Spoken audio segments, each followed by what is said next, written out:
Hi guys, so I'm getting ready for work. As you can see, my makeup is all done, just something light. So I'm getting ready for work, but I'm not very late. But then I want to tell us a quick story time. Come along. We are about to get married, but your reason for wanting to change my place of PPE was not just adding up. Ladies and gentlemen, I carried my fruits, went back, I got home. My mother laughed me to stupor, if there's a word like that. She laughed at me. She laughed at me. She said,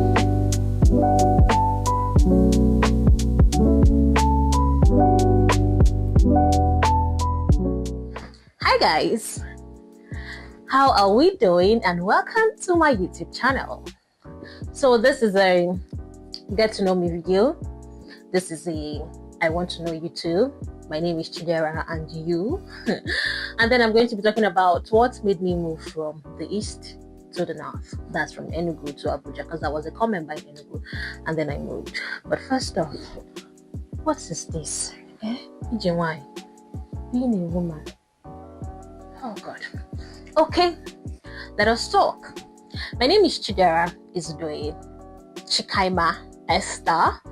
For people that know me very well, like for my loves, close people in my space, my name is Kaima. They call me Kaima. And for official purposes, my name is Chidera.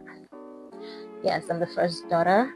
I live in Abuja currently. I am a broadcast journalist and I'm a Christian. I'm a lover of God. I preach the gospel of tea and bread, if you know what I mean. I love tea and bread.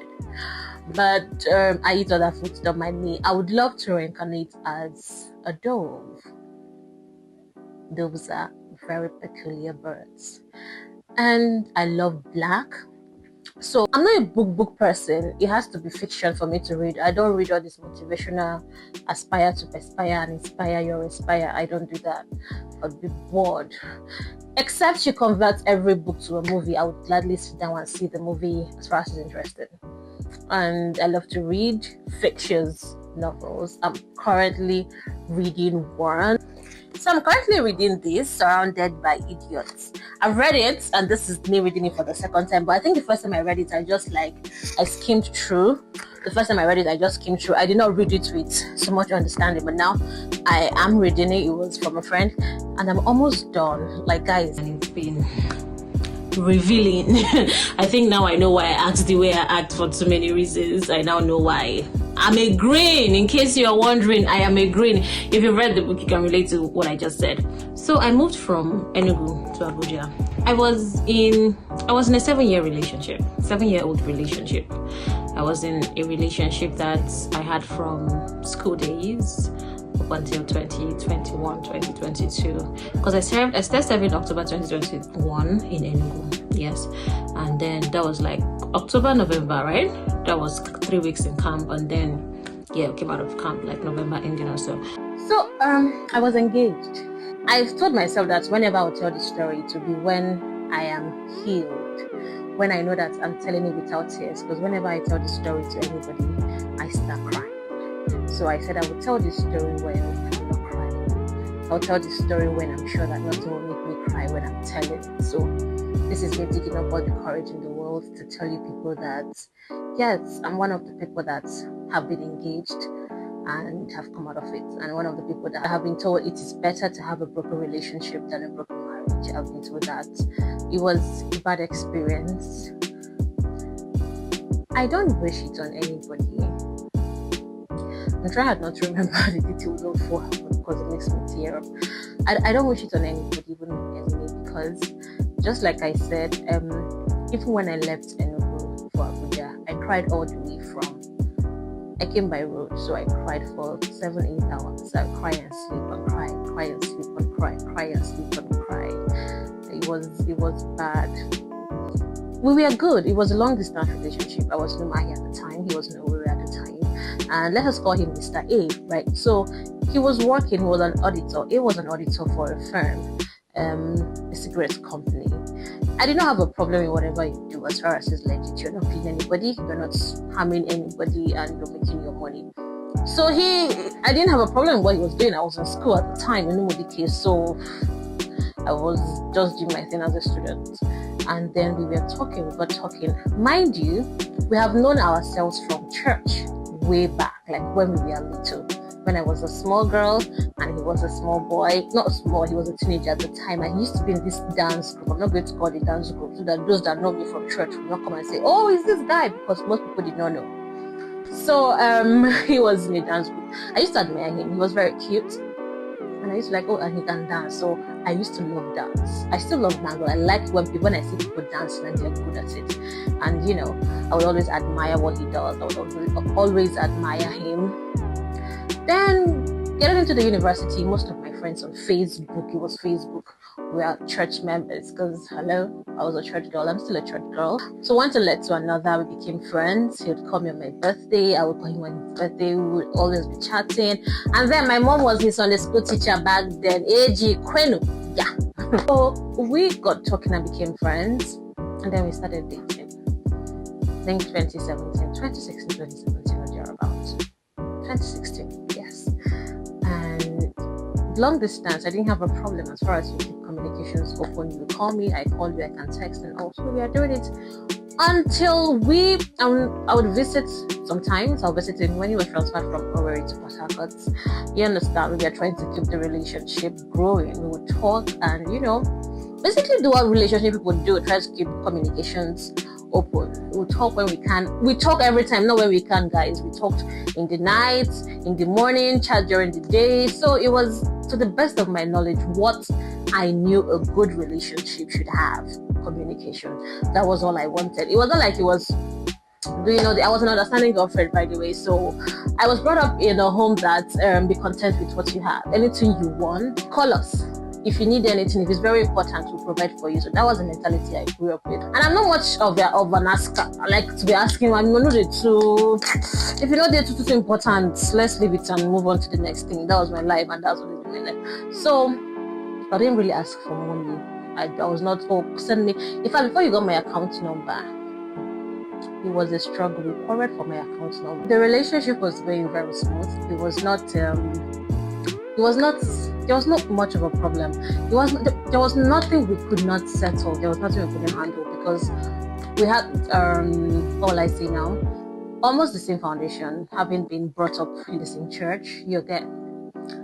So when the problem started getting worse was when he was moved to Enugu, and I was going to serve in Enugu. He was transferred to Enugu because we wanted to build our families in the East. We wanted to start growing our family in the East. We planned that we'll be in Enugu, and that is where we are going to train our children, get married and stuff. So we worked towards the plan.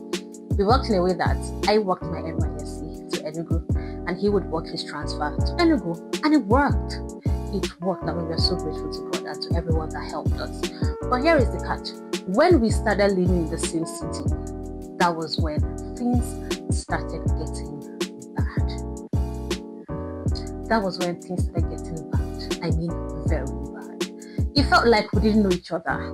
You know when they say relationships, this kind of relationships are better, or some relationships are better far apart. It felt like whenever we were miles apart, states apart, we were cool. But the one time that we needed to live together, because we would definitely be living together. Now, the one time that we needed to start planning our lives together was when we started having problems. I mean, serious problems that scared me. But I told him about the fear. I talked to him about it, and he was like, don't worry, things will be fine, we'll work it out. And this fear was, you know, when he was, I was not brought up in an abusive home. I'm not used to you saying you're stupid, you're mad, something is wrong with you, you're stubborn, you're this, selfish, self-centered, you're this. That does not mean that my parents don't scold us, but when they are always reminding us of how stupid and how selfish and self-centered, these were his words, we are, that is where there's a problem. Now, this guy was verbally abusive. I'm not used to someone being verbally abusive to me. I'm not used to that. Now, being in a relationship where you're constantly doing it. And I kept saying, guy, this thing you're doing is getting too much. And he would always apologize and we will move on. But it was getting worse. And this started happening once we started living together. We started noticing things that we were not comfortable with in each other. And it goes on to say that compatibility is like one of the like one of the major things to consider when choosing a life partner. Myself and A, we were not compatible. I noticed that because we would always disagree on very little things. We didn't used to argue so much. We didn't used to have a lot of arguments. Remember, at this time, I was already in Enugu and he was already in Enugu at the time. I went for NYSC. I went to camp. I went to NYSC camp.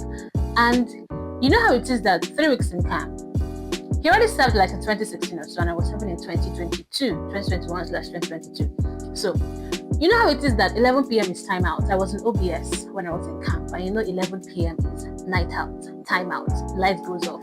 And that is like the only time you have to talk to your family and friends on a very long time. You cannot talk to them during CDS. I say CDS now.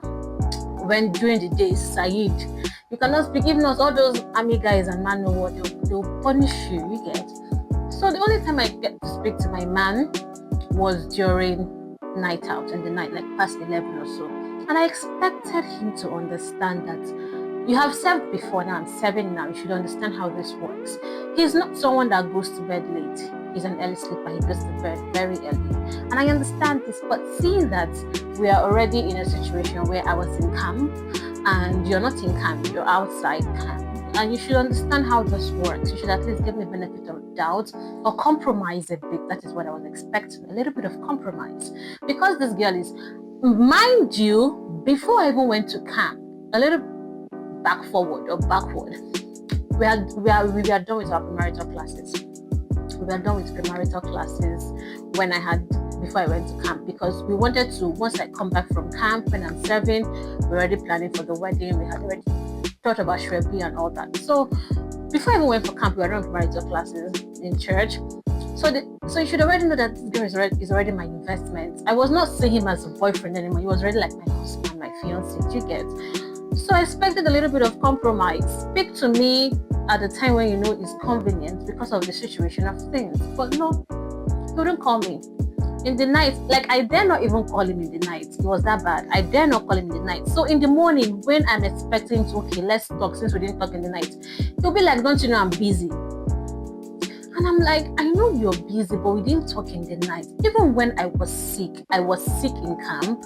Like the time I was sick in camp, but he didn't know I was sick because there was no means of communication. One, there was light issue in camp. You charge your phone only when Said is on. You now get to plug in OBS. Now, when you finish charging and you come out, you can't even go to one corner and be making love call, because if they catch you, it's big for you. You're on your own. They'll either seize your phone and punish you or do some other thing to you. Do you understand? And you would probably not be with your phone for like a couple of days. So that was the punishment. And they told us already that if we catch you doing this is your punishment.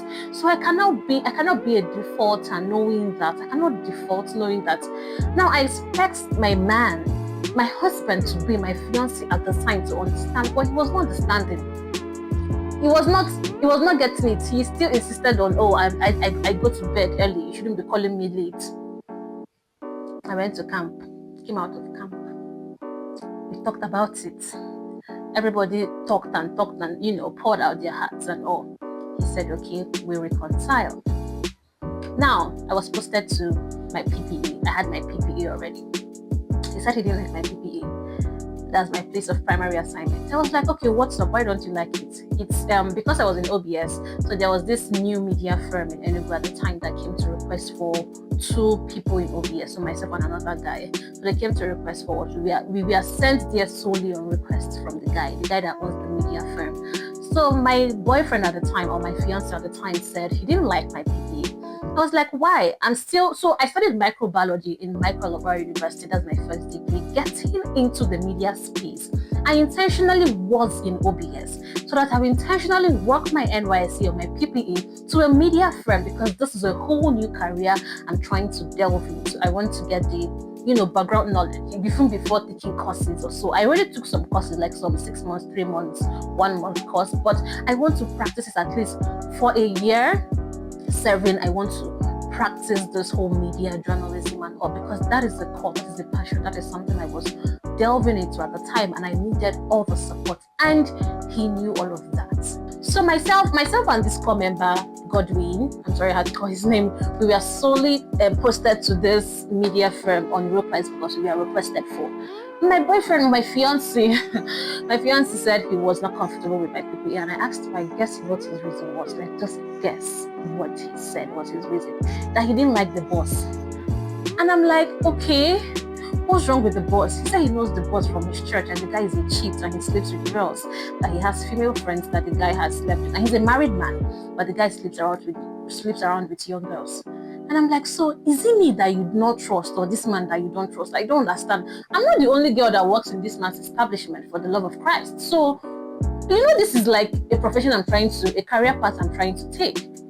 So I need all the encouragement. NYS already posted me here for my PPA. So, kilo day, kilo shele. He said he didn't like it, that he's going to change my PPA. He didn't like it. I didn't have a problem with changing my PPA, but this was my problem. We are not married yet. We are not married yet. We're about to get married. And you're already talking about changing my PPA because you don't like the place I was posted to. Because the man that is the boss and owns the firm, it's someone you say is a cheat. I told him that it's not about him not liking my place of PPA now. It's about the fact that he said he would change it. And we are not married, bro. Yes, we are about to get married. But your reason for wanting to change my place of PPA was not just adding up. If he said, okay, I'll change it because they are not good, or because of something very, very, feasible.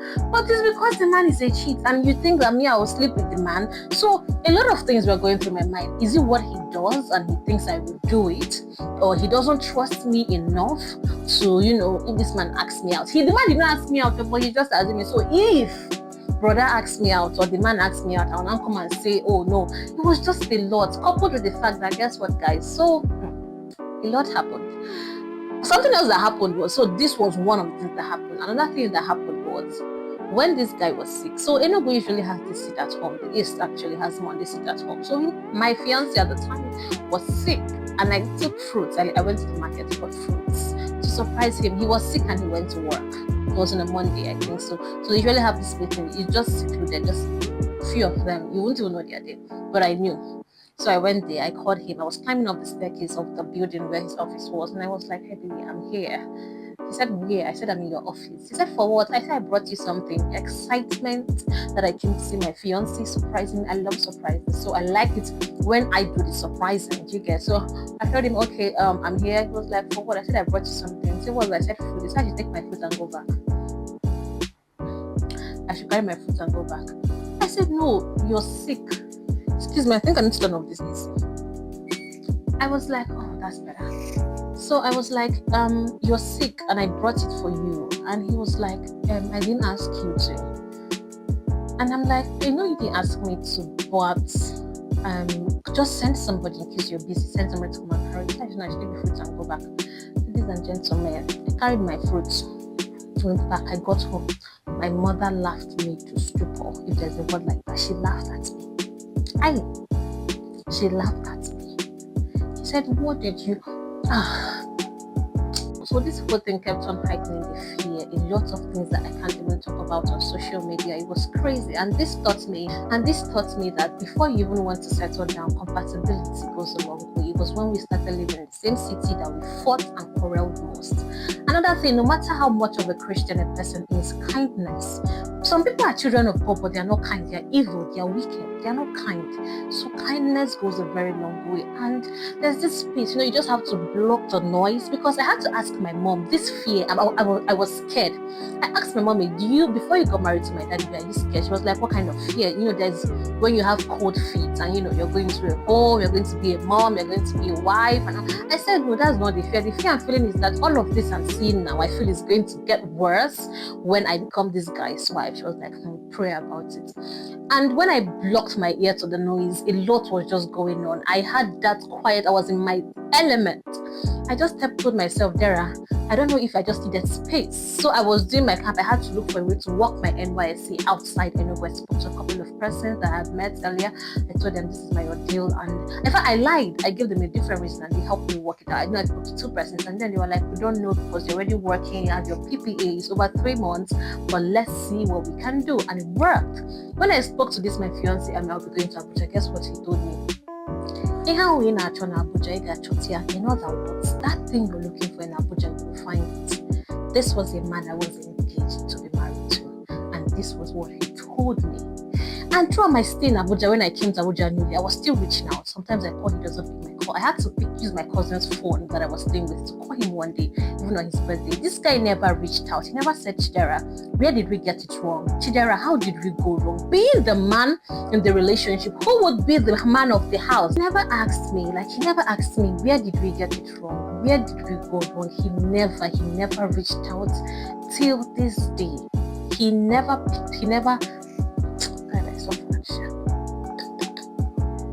So I think this is where I'll end this story because it's been since 2022. It's been 4 years and it was difficult to heal because I remember when I came to Abuja, everybody in my home kept on calling me because maybe they thought I was going to commit suicide. When I told my parents that I was redeployed to Abuja, they refused. They didn't want me to go because they thought, as every normal parent would act, they felt when she comes to Abuja, I'm already an introvert. Now coming to Abuja and being on my own where nobody will be checking on me. Nobody will be coming inside to say, are you okay? Are you fine? It's just going to be phone call. They were scared. They were worried. But I told them, I needed to change this environment. I needed to leave this space for my mental health because what I felt was that if I had stayed back in Enugu, I'll probably go back to that guy and be begging and saying, I'm sorry. I will now be like, okay, maybe I was wrong. I know myself very well.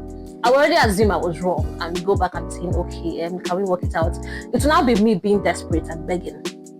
And that was wrong. But you get? Whew. So this is the end of my story. I hope you've been able to learn it too. So I'm getting ready for work. I should be going to work anytime soon, but I don't know if I will take people along with me because I don't intend to carry this tripod. So I don't intend to carry this tripod and this light out, but I have an interview tomorrow. So I think I'll just go with you guys on that interview. I'm going to be interviewing MC Abuja tour guide, your favorite Abuja tour guide. If you know him on TikTok, on Instagram, my God, that guy. So I'm going to be interviewing him tomorrow on entertainment and lifestyle. So maybe we'll go on that interview journey together. But for now, bye.